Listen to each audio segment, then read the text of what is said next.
You're listening to the Comic Crusaders podcast. I am your host, Al Mega, CEO of Comic Crusaders and Undercover Capes.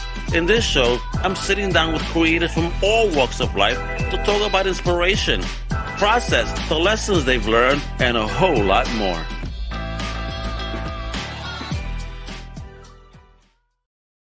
Wepa! What up, mi gente? It's your boy, Al Mega. Welcome to a brand new Comic Crusaders Special. And today, it's special, it's with GeekFest FilmFest, the ultimate, film fest for us comic geeks. When we go to those cons, we need to sit down.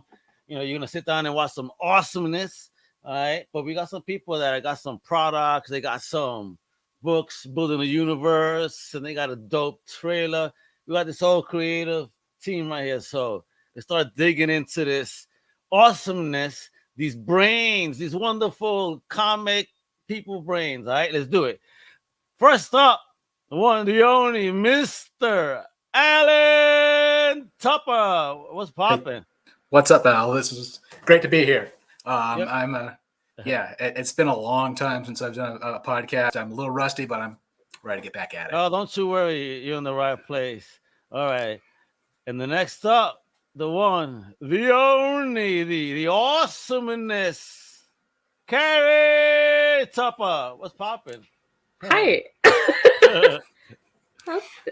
You're so hype. I'm energized. Hey, I'm a Puerto Rican. I'm New Yorker. What do you expect? I love it. And I'm stuck in Florida. So, Yeah, you're when just I get taking all the awesome boxes. people, I'm doing everything. It's fire here, so I got to light it up for you guys, too. Now, talking about lighting it up, I saw this one on the background flickering her hair already, getting ready. The one, the only, talking about this. When I talk about winning, let me introduce the one and only Havana Win. Wepa, how you doing? Thank you. Happy to be here. Awesome. Let's get her done, folks. These people are doing some great stuff. They have 3 books, right? And I perused, and this whole thing was in my brain as an animated adventure. I was digging it. It's powerful. It's fun. Diverse. I was like, ooh, you guys have or are rather building something real and something that everybody will find a piece of themselves in. So kudos on you for that. Oh. For real. Powerful. So I need origin stories. This is Comic Crusaders after all.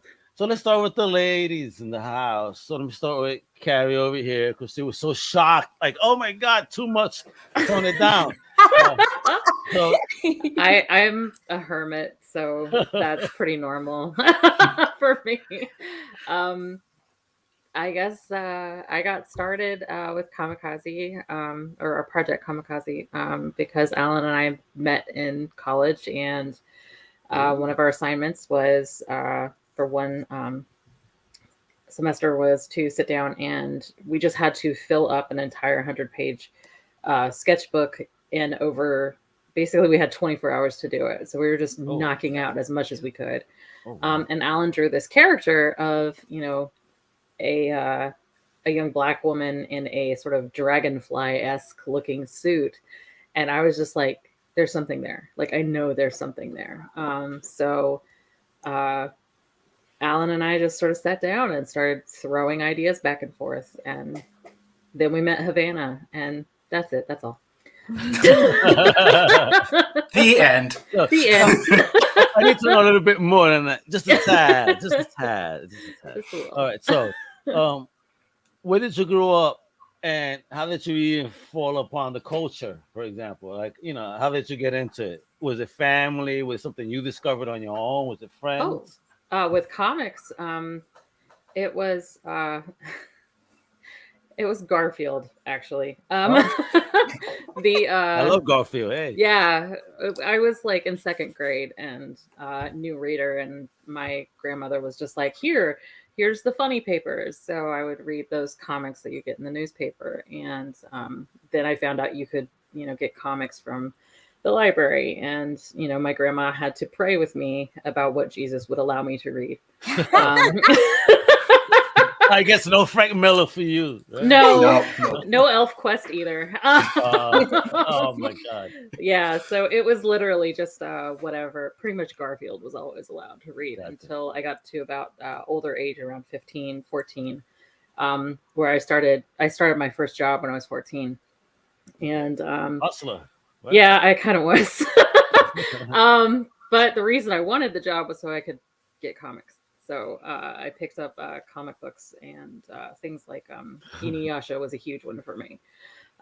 Sailor Moon, all that kind of stuff. I wanted to get manga specifically. And so those were expensive in the day. I remember getting like a first edition. You mean they're still expensive? I mean, okay, I remember getting the first edition of the first like publishing of Inuyasha here in the States.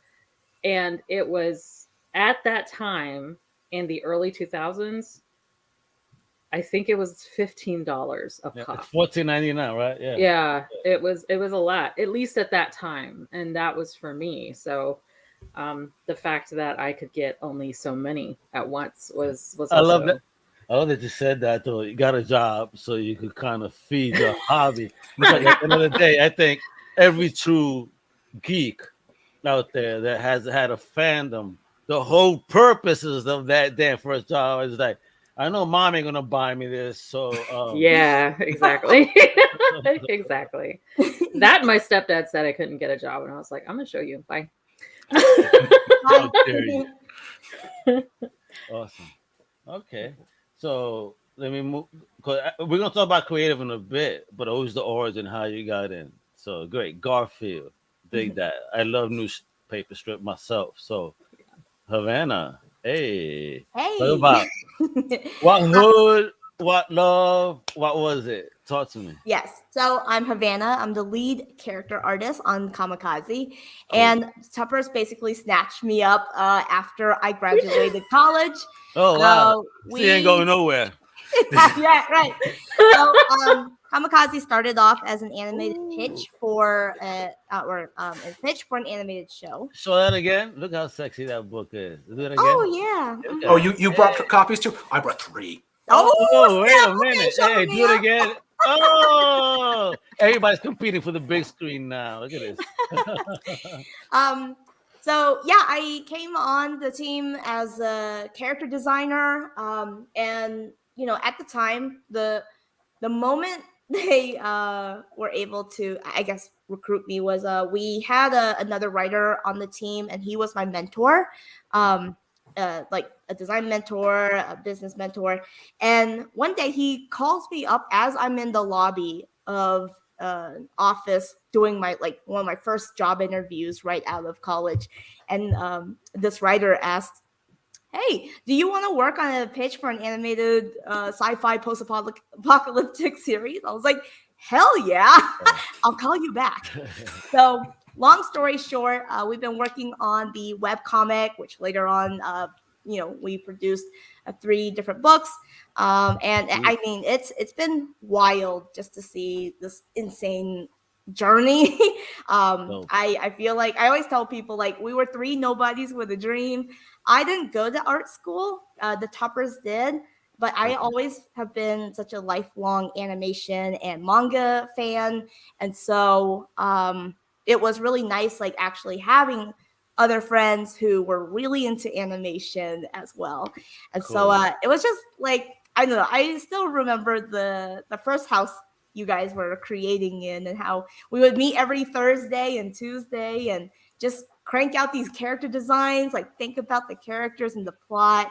And it was just so awesome. And I feel so lucky because, like, my day job is in technology. So I work in tech, but I also, like, kind of get to masquerade as this comic artist. It's been an awesome journey. Yeah. I love the fact that the project has gone on so long that we can measure it in, like, that house, then that house. Yeah. Hey, man, you move, but the dream don't die. I love it. That's some real business right there, keeping it real. So, all right. So, what was that first love, though? Who gave it to you? Who found it? Or was it you? I mean, Who was it? So animation period obviously started with Disney animation, as with a lot of people. And I remember being 3 or 4 years old, literally pausing the VHS and like drawing what I saw. And like I remember that I mean, my parents were refugees from the Vietnam War in the 80s. I was very sheltered.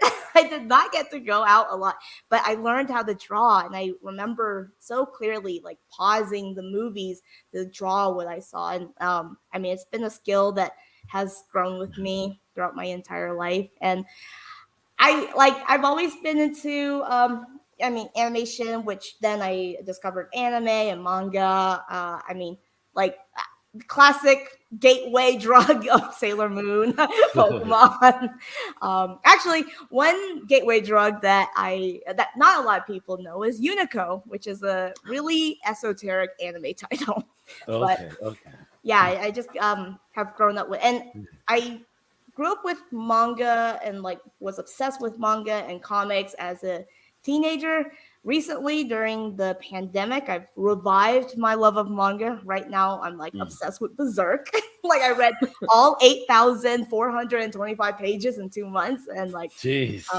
yeah, it's really like reinvigorated this motivation to work on comics again, and I'm glad that I have Kamikaze as an outlet for that.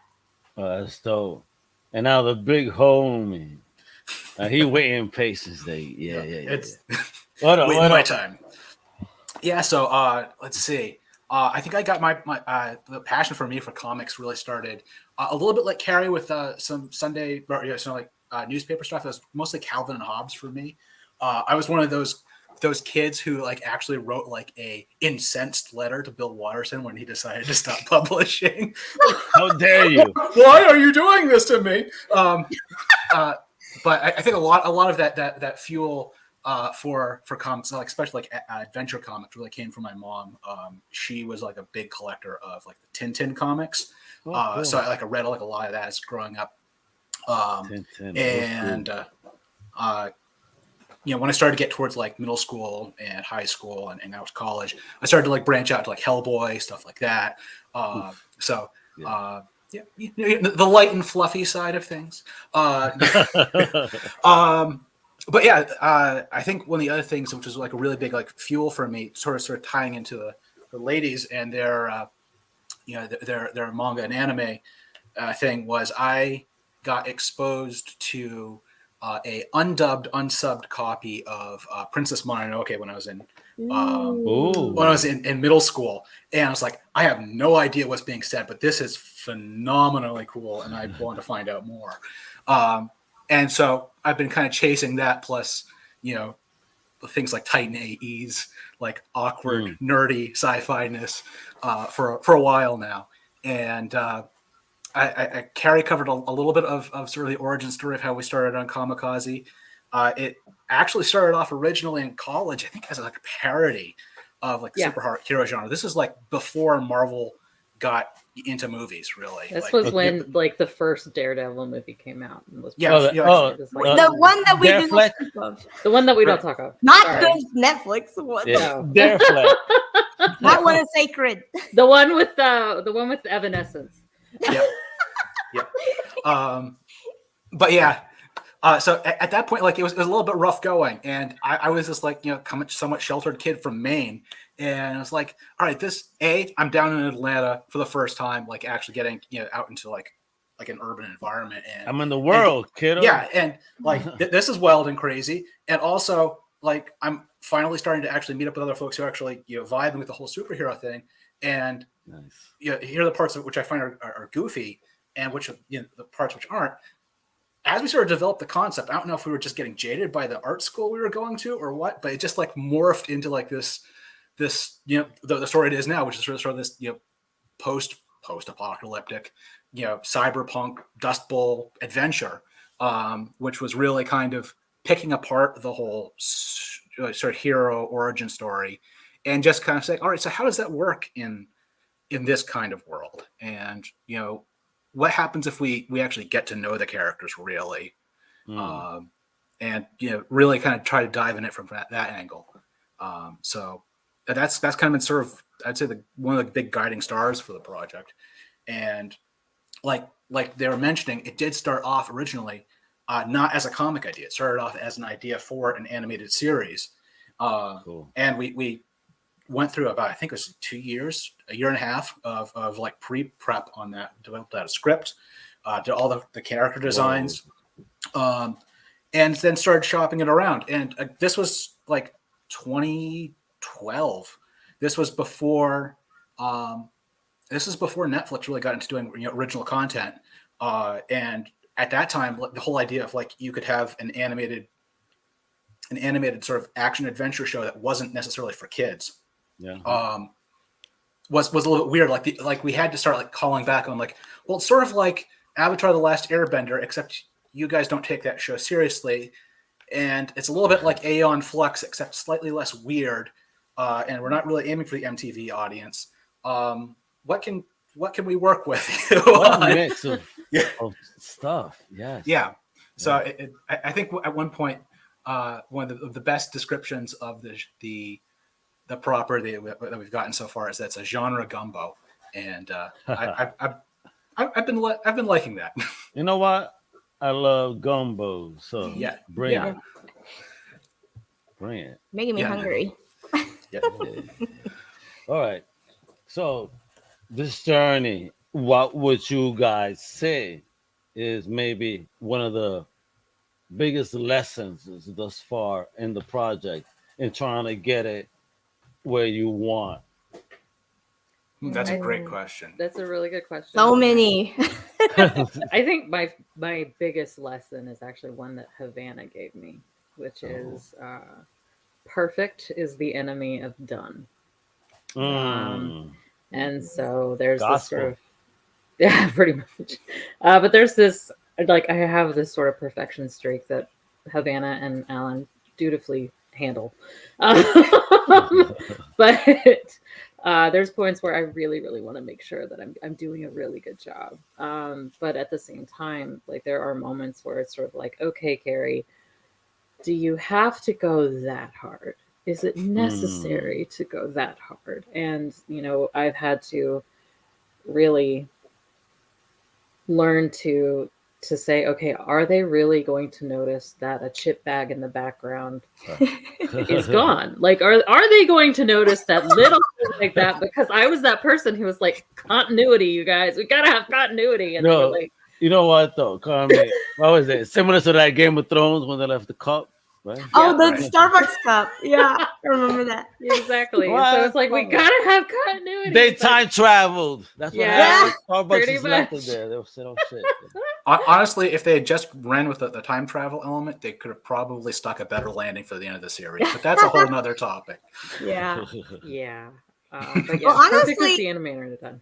Yeah, I for me, like, I think like collaborating with collaborating with you guys has been an awesome journey in itself as well. Like, I mean, Kara, you say that, like, I kind of keep you in check with your perfectionism, but I also think there's a balance, right? Like, I'm sometimes I over focus on efficiency to where I kind of get lost and like forget about the craftsmanship of it.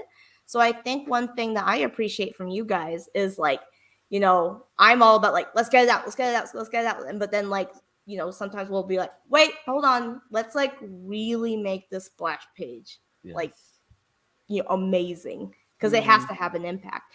And I think one of the things that has helped us strike that balance between like perfectionism and getting it done is just like remembering our why. And I think we constantly sync up as a team and like remind ourselves, like, why are we doing this? Why do we want to tell the story? Why is Markeisha doing X, Y, and Z in this scene? Like, what's the purpose? And I think like sometimes you do need to like take a step back and look at the big picture and remember why you're doing something. Also, I mean, making a comic is it can be tedious. I know most amateur comic people will, what's the statistic, Carrie? They'll stop Oh, 30 pages. So most web comics or Yeah. comics in general will die after 30 pages. Oh wow, Mhm. really? Yeah. So like I think like one of the early milestones that we kind of celebrated was making our 5-year mark even. Mhm. Right. And like going beyond that. And I think I mean there's there's few comic artists and like webcomic artists that have been able to push through that, but we have somehow. Yeah. Yeah. I think if I was going to chime in on sort of like the big lesson for me, it's Mhm. it's to really let the passion drive where you want to go, and then figure out how to make it happen. Because like Havana's saying, like it can be a slog, it can be a really tedious thing, and if you get bogged down on like the I've got to pump out the next page kind of thing, Mhm. like it can suck the joy out of it completely. But if you Yeah. have something that you're working towards, whether it's a cool scene or getting the first books out or whatever it is, and Mhm. you're just like, all right, I'm doing this part that I don't like doing right now because it's the granola I eat to get to the finish line, Yes. and it's I think that's been a big thing for me. It's something I'm always, to be honest, relearning. Mhm. Because it's Yes. it's easy to forget sometimes because you get bogged down the minutia, and Mhm. Yeah. And also like paying attention to the fans' reception. I mean, that's one right, of the right, good things about working on a web comic where we're publishing a page every week. We don't have to wait until a whole book is done to get feedback, right? Yeah. And so not that we sway like to like our audience's every whim, but kind of like keeping our ear close to the ground and checking on the pulse of like how do readers connect with Markeisha? What's like the most resonant thing about the story to them? And like paying attention to that and also expanding on that or like really highlighting that too. And look at that, gorgeous. It's a What? baby. Isn't it? Yo, talk about this because I'm about to show the trailer in a minute. But talk about this before I do that because this is so dope. Like if I see this just in my local movie theater, I'm pulling out my wallet just like this. So I'm like, just charge whatever you need, please. I need to see this. That is so. Talk about yeah. the design behind this because it really Yeah. is a beautiful image. Oh well, thank you. Oh gosh, this was last year that I made that, right? Or I think it started last year. Anyway, Started last year. so well, that's Yo, that's when the if Carrie post. laughs like that, the ladies know. Yeah. Right? There's something more behind that. Yeah. Well, the poster was done last year. The poster Alright. was done last year. The animated short's been like 3 years in the making. 3 years. And wow, what a dream. yeah, like we did the first the Kickstarter to raise the funds for it in like November of 2019. I remember in 2019 being at my parents' place at Thanksgiving, like furiously updating the Kickstarter for this, like micromanaging it. Give me a reason to be thankful today. Yeah. Well, to give a little context, like remember that this started off as a pitch for an animated show, right? Okay. And then kind of discovered the medium of comics and went that route. And we amassed a really passionate reader base, but like there was always this echoes of like, oh, we want to see this animated, we want to see the art style, man. Yeah. Yeah, You- I think we even had a hashtag trending at one point on Twitter. Yeah. Netflix create kamikaze or something. Or Netflix made Kamikaze. Yeah. Yes. So it's been so motivating to see that there is a desire to see this. And so in 2019, as Alan says, we started the Kickstarter to try to make that a reality. And we were able to make raise like 30K in 30 days, which is amazing. A stack a day. There's some weed dealers that don't make that much money a day. Yeah. I think Kickstarter should just adopt that as their new slogan. Yeah. Kickstarter. Some weed dealers don't even make this much a day. Oh my god. Clearly, I should just be hired for a Kickstarter PR. Yeah, There you let's get go. it done, bro. Anyway. But go ahead, Havana. Sorry. No, I was just wrapping that Yeah. up to say, like, I mean, and we partnered with Echo Bridge Studios. They're based in Florida. Yeah. Yeah. Yeah. Tampa And area. yeah, and it's been amazing. It's still very surreal to see Markeisha and like the whole crew behind Kamikaze moving. Right. Yeah. Right. I can't believe it, right? It's like, oh my God, they're alive. Right. Like, wow. Right. Carrie has a great story about My that. babies. Oh, we Yeah. need to talk about the babies then, because that's what Oh, it is. Lord. 'Cause I put y'all parents of this universe. Talk about that.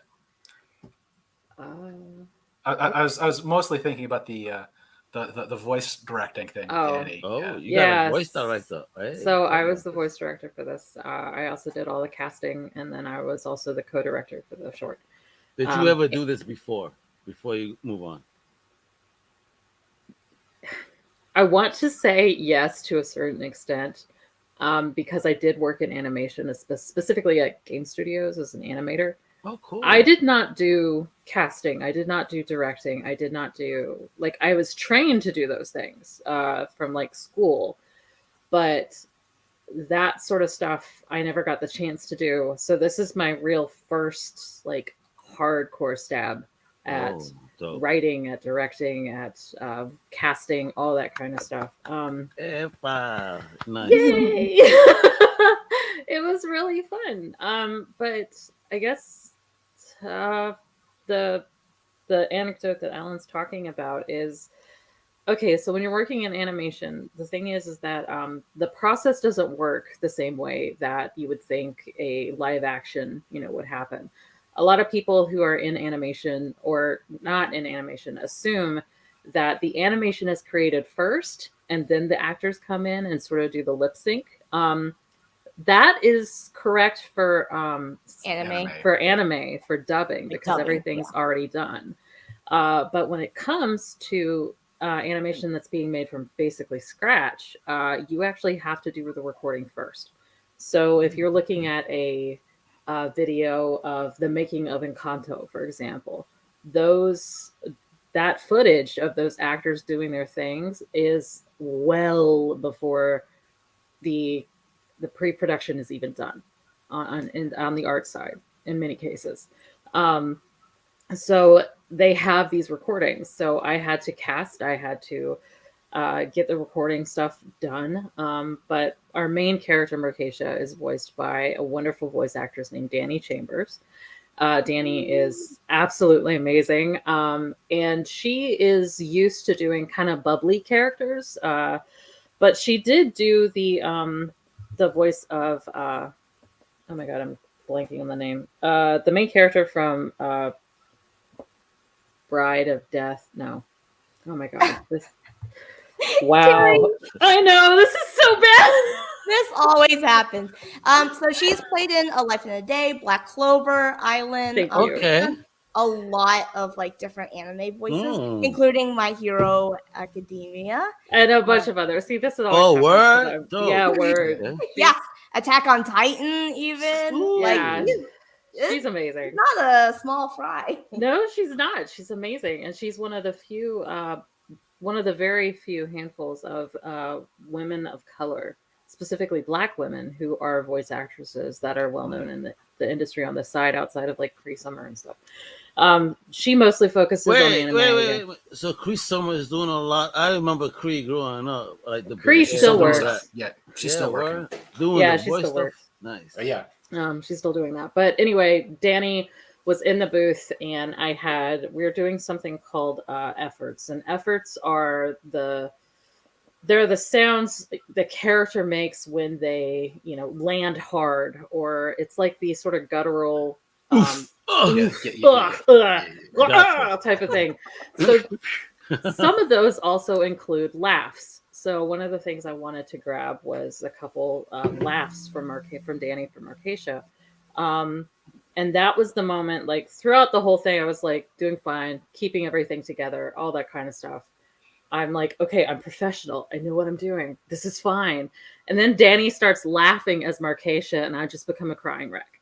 because it's just like it's like big anime tears. I'm just like, you're doing great, honey. You're fine. My baby's voice. Like I had to go into the bathroom for a minute to calm myself down because it was just like to be working with a character for so long, to have this character, you know, come out of your team and in many cases come out of you, and to hear them laughing for the first time, like that's so human. And like outside of just being like, okay, here's the script, read the script, to hear a laugh was that was the moment where I was like, holy shit, this is actually happening, and holy shit, that's her. Ah, So, nice. Yeah, you connected. So I connected. let's see pieces of this connection right now and this little tease that they sent me. Check it out, folks. Let's do This it. is Kamikaze Trial by Fire. Trying to keep the city from a burning flame. I know that I'll probably be the one they blame. Either way, they know they'll never be the same.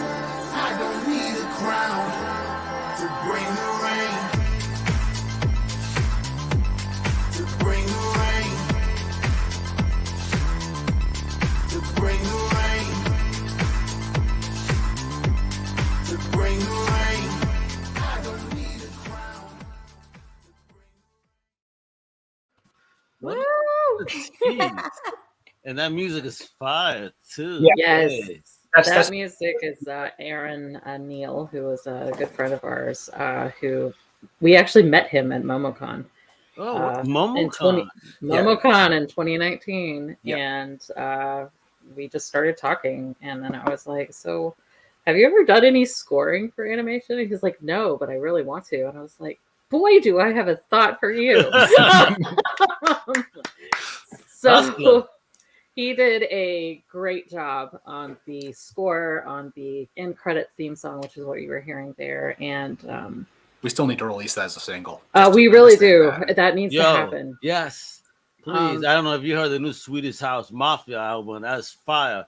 There's something like, I got this. I'm vibing with that too. Like, let's do it, kiddo. Give me a blend. Definitely. So it's one of the things that I'm really proud of, just all the people that we brought on together on this team to create the project that in many cases just felt like was moving on a, willpower, a fart, and a dream. Methane power, folks. Powered by clean, renewable natural gas. Oh, Lord. That was the worst way to put it. I'm sorry. I'm a writer. I'm supposed to be good with words, but I have to write. My imagination goes wild and things like that. I'm sorry. I'm like, oh my God, this human gas powered work creative system. You better get it done, or I'm gonna let another one go. I'm finished, boss. I promise. I'm sorry. Let's go. Yeah, it's all good. You guys have great energy. This is why I'm digging it. Because again, there's a lot of great energy behind that animation. So I mean, I know Carrie's been gushing about it, but how about you guys, Alan, Havana? Talk to me about your feelings seeing them alive, if you will, in this animated sense. Yeah, I mean, personally, I'm really excited about it. It's been a huge milestone for us because in a lot of ways it's full circle for us. We started off as a pitch, discovered really a great home for it in comics, but now we're finally getting a chance to come back and really, like you're saying, fulfill sort of almost like the visual promise of it as an animation. So that's really exciting for me, and I'm really hoping we can get a chance to do more of these, either in the form of like an actual series. That'd be phenomenal. Who knows Netflix? They can afford it anyway. So go look for Hulu, Amazon. They're trying to put ads in our shit now. Come on now, stop it. Yeah, and I think one thing that we've tried to do as a team is we've always been really inclined to try to do things as indie as possible. I think Esteban Valdez, who's the founder of Echo Bridge Pictures, who was the animation studio we worked with and a good friend, he called us like a punk rock series. just from the energy that we approach things with, are just like very fiercely independent and indie about the way we go about things. So to be honest, the whole fan funded, self-propelled way of doing things has worked pretty well for us so far, and I'm really kind of curious to see how far we can take that, because honestly, I like staying close to the fandom that way. I like staying honest that way with the work, and it's certainly a lot, a little bit more, legwork for the team, and we'll see how things grow from there. But I'm excited to see where things can go, as far as like another animation or whatever next. That was, as a team, that was our first, animation production. I think Carrie and I had done like a little bit of like under contract work in the past, but that was like the first time it was like, no, this is our project and we're going to make it happen. And we didn't all fall apart at the seams. So I think we can probably, yep. No, Only minor breakdowns. but we've tightened in all those bolts now, and like throwing some extra welding on it. So I think it'll work better next time. Yeah. Go ahead, Havana. Yeah, it's again, it's surreal. I grew up like loving cartoons, loving comics, and like here I am doing it. And what's been really cool is like it's really opened my eyes to what can be possible. And I mean, it sounds so corny, but I always tell people, like, just keep pushing on that dream. You never know what's gonna happen. Like for us, like looking back on the past 8-9 years, there's been so many milestones we've celebrated. Our first followers who weren't friends and family. Right. That's the first big one. That's a big one. Our first 1,000 fans, our first webcomic page, our first published book, our first anthology, our first animated short. So it's pretty wild. But also I think we were very strategic in like every step and every decision we made. We always discussed it as a team and really kind of explored like, okay, what are all the possible outcomes of this? What's like the best route for us? And like, we are so glad we went the webcomic route, because we just didn't want to wait for permission to tell the story. Right. And thank God we didn't wait, because again, a lot of people really connect with the story, and they've been following us for the past 9 years. Ooh, 9 years. I mean, you could tell just in this image alone, the strength of the diversity in the cast, just in this one cover. I mean, how dope. Talk to me about this image right here. What is this? Who did what? And who's who? So the lady up front is Markeisha Aka Kamikaze. She's our heroine. She is basically a package runner. She started off as a package runner and got grouped in with the rest of the folks in the image as sort of this fledgling covert operative with an anti-gravity pack. The guy in the way back is that's Orson. He's sort of the team lead. Lady with the red hair and the blowtorch is Audrey. She's the gearhead. Bald guy on the left-hand side is Link. He's the hacker of the crew.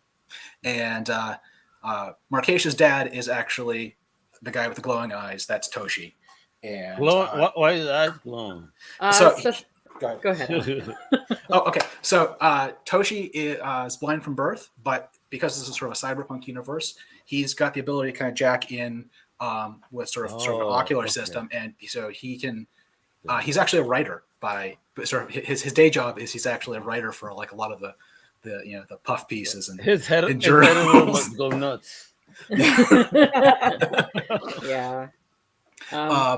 But yeah, that's actually the image we created as our second updated banner for the series. Like our first one was like a very sort of dramatic, like much more somber sci-fi, very Batman-esque.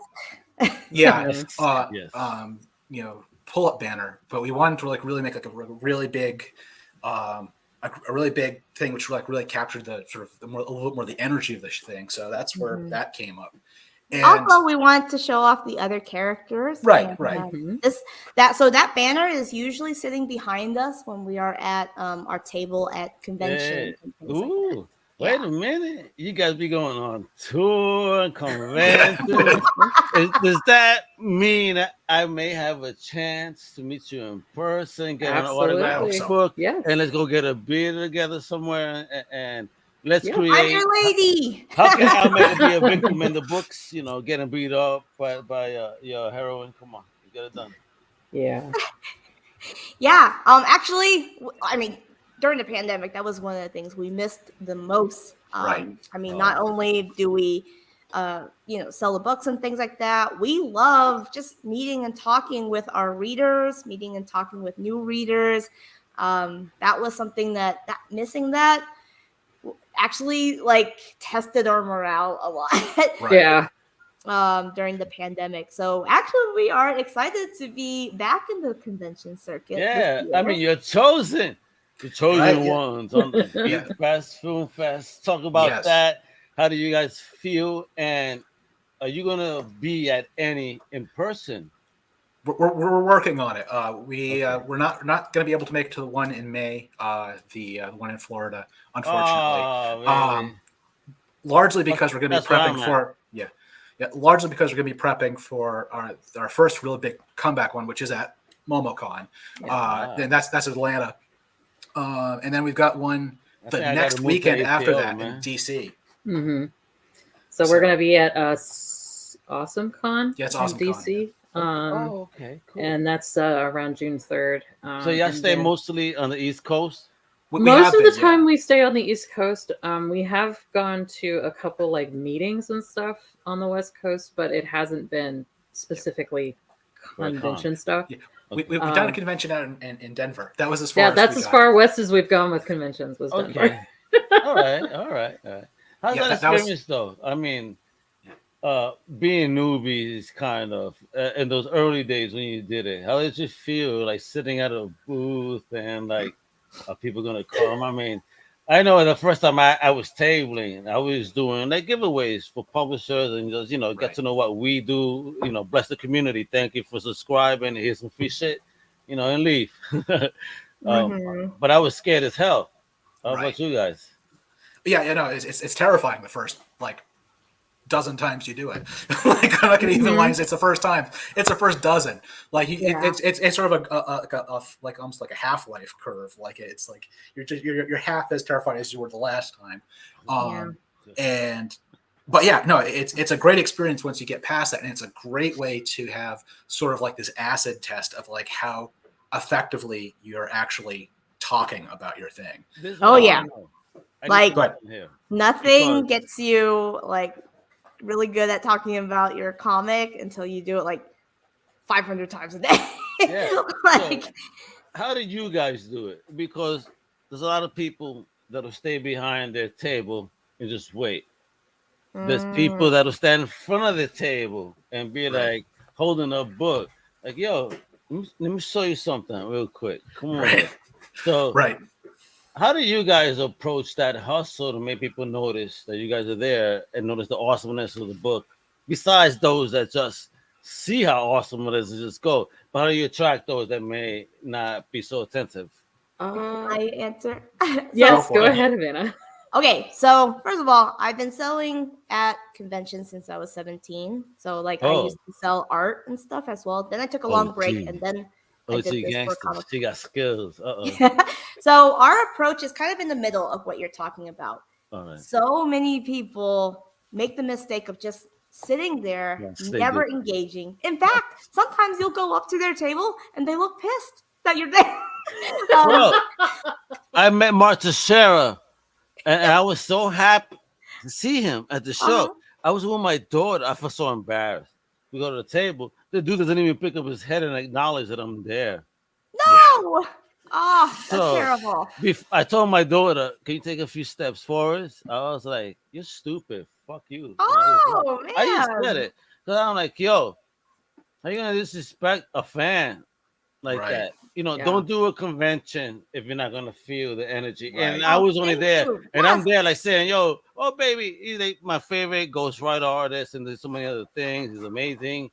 Check Right. out what he does." He didn't even acknowledge me. So I was like, Right. all right, nah. I don't know why people are like that, but Yeah. yeah, like I think what we usually do is well, first of all, we make sure our table display is really attractive. That there's been a lot of trial and error there, like making sure your best art. Okay, is talk visible. about that. Yeah. So Mhm. Yeah. what is good placement? Because again, you know, you guys again killing it. You got product. You got some real stuff out there already. So Right. you know, let's teach this young generation. So how do you pull that hustle to the con? You know, what is good placement? You know, what is what? What does an independent creator need to get an audience involved? I like to think about it small, medium, large. You need to have some big stuff which someone can, it can catch the eye of someone who's 30, 40 feet away, and they're like, Okay. I want to come take a look at it. Mhm. And then you can get down to like the medium sized stuff, and then you get down to like the actual products. They're not going to come and take a look at your awesome product if they don't have a reason to come over to your table in the first place. Mhm. And it's in a lot of ways, it's like almost like creating like a magnetic field where you're trying to like suck them in. And the more people you have at your table who are looking like they're having a good time, the more other people are going to want to like sort of like gather around to figure out what's Yes. going on. So being, you know, a lot of it, you know, does boil down to like, you know, how do I lay out the books so that, you know, it makes sense what book is what and what the price is. But also it's like, how do I create a space in a window where one or more of us can be having a conversation with someone visibly and have that be something where it's a comfortable experience for both parties and something which is visible so that others can say, oh, that looks like a good group to come to. And I should, you know, let's go figure out what's going on over there. Yeah, I'm glad you said that, Alan. Think about like there's gonna be introverts and extroverts at Yep. conventions, right? A And so lot I of think introverts. like making sure you have like I'll invite friends over at the table. Carrie and Alan have friends that stop by the table, and we'll chit chat with them. But I think that also makes it safer for the introverts to trickle in and check out stuff because then they're like, okay, I don't want to be like singled out. Another thing we do is we literally say hi, how are you doing to like most everyone that stops, like that passes by.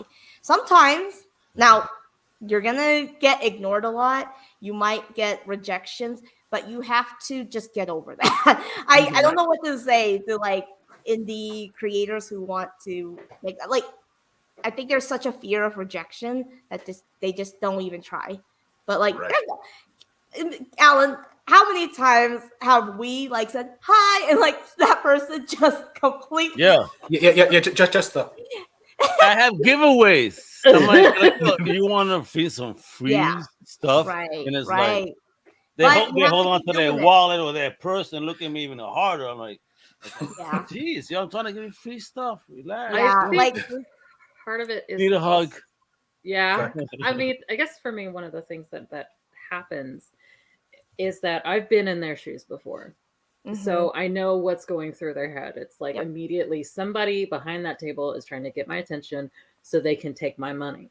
But I don't know what that thing is. So I would rather, like, it's going to be hard for and this is one of the trouble people, this is one of the things that folks who work in indie comics and indie productions run into all the time. Most people are going to pay $20 for something of Deadpool, which is a character they know, they love, they have movies about, all that kind of stuff. Then $20 for a book for a character they don't know.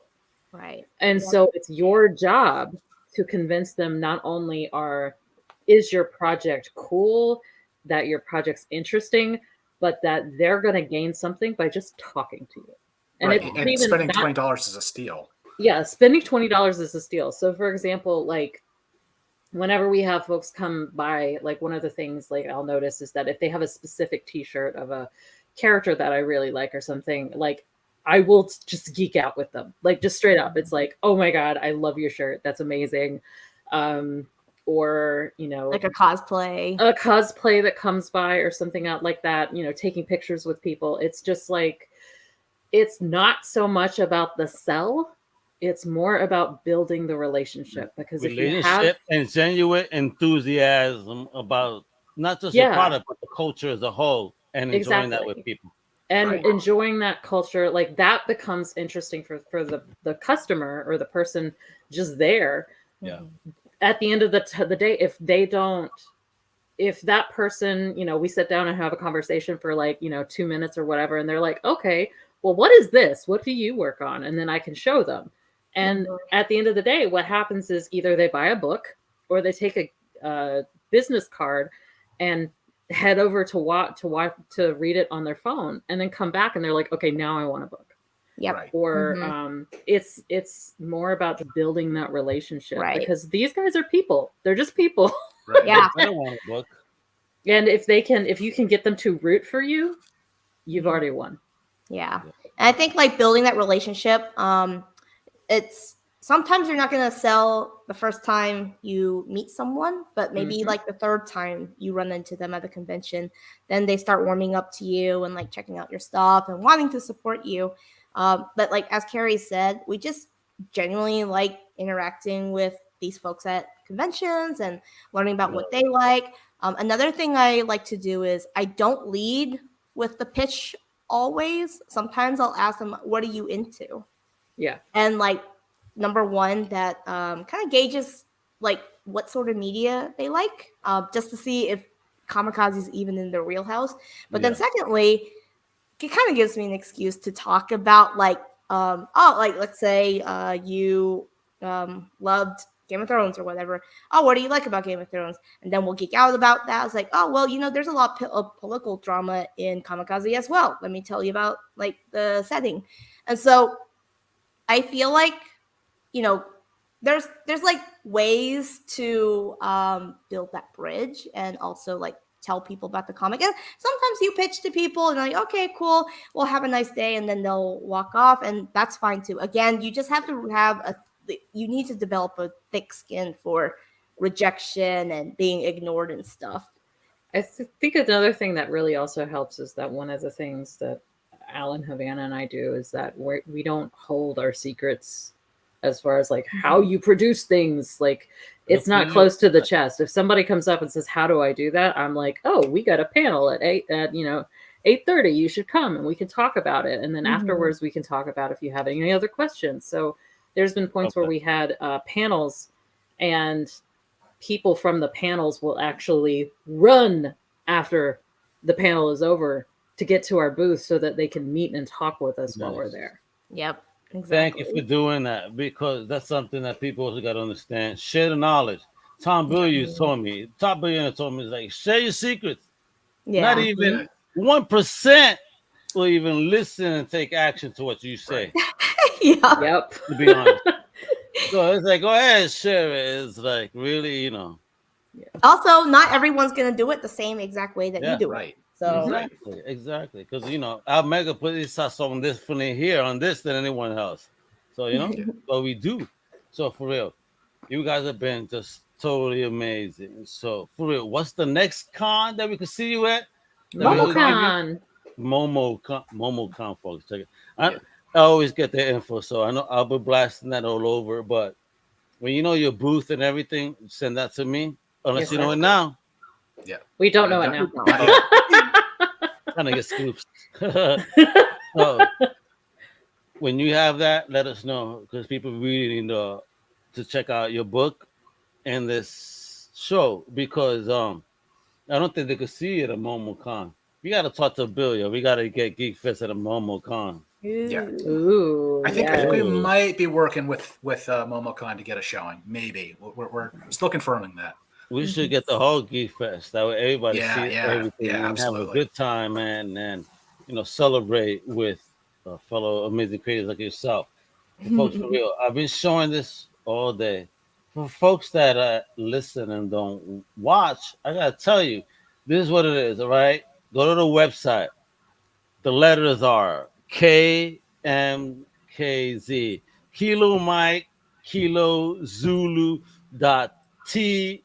You feel me?